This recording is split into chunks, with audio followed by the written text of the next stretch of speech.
অবশেষে WWE management OTC Roman রেঞ্জের return officially confirm করে দিয়েছেন।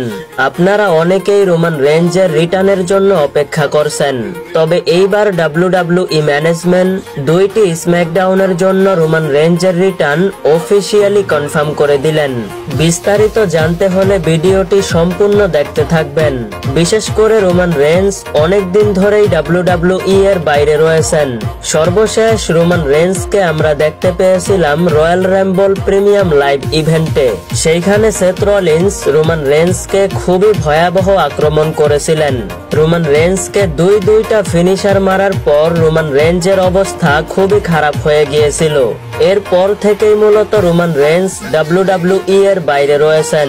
তবে এইবার ডাব্লিউডাব্লিউই ম্যানেজমেন্টের পক্ষ থেকে অফিসিয়ালি কনফার্ম করে দেওয়া হয়েছে মার্চ মাসের 21 তারিখ ইটালির বোলোগনা শহরের স্ম্যাকডাউনের এপিসোডে রোমান রেঞ্জ উপস্থিত থাকবেন।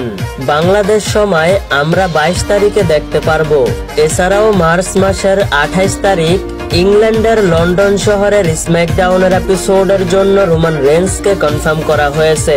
অর্থাৎ বাংলাদেশ সময় মার্চ মাসের 22 তারিখ 29 তারিখ স্ম্যাকডাউনের এপিসোডে রোমান রেঞ্জকে দেখতে পারবো।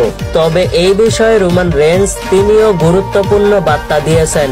তিনি জানিয়েছেন তিনি স্ম্যাকডাউনে আসছেন খুবই গুরুত্বপূর্ণ কাজের জন্য।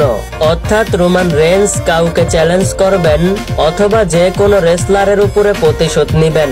রয়্যাল রাম্বল প্রিমিয়াম লাইভ ইভেন্টে রোমান রেঞ্জকে আক্রমণের পিছনে যেহেতু সেথ রলিন্স, সিএম পাঙ্ক এই রেসলার গুলো জড়িত রয়েছেন, এইবার দেখার বিষয় রোমান রেঞ্জ তাদের উপরে প্রতিশোধ নেন কিনা।